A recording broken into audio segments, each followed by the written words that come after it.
Hi, welcome to English with Olga Vivesh. Let's talk about ish. Here are some facts for you. Ish is a suffix. You'll find it in some words that we use to talk about nationality, like Spanish and British. It's also used in some adjectives that describe what someone or something is like. For example, if you take the word child and add ish to it, you will get childish, which means someone who behaves like a child. But the most interesting function of ish is this.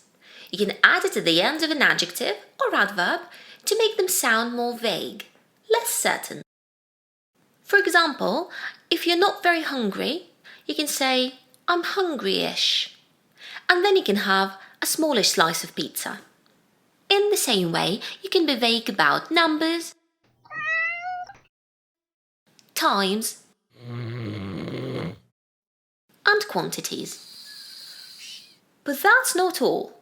Ish can also be used on its own. You can practice using ish by answering this question in the comments. How many years have you been learning English for? For me, it's 20-ish. I hope you enjoyed this video. Thank you for watching. See you soon.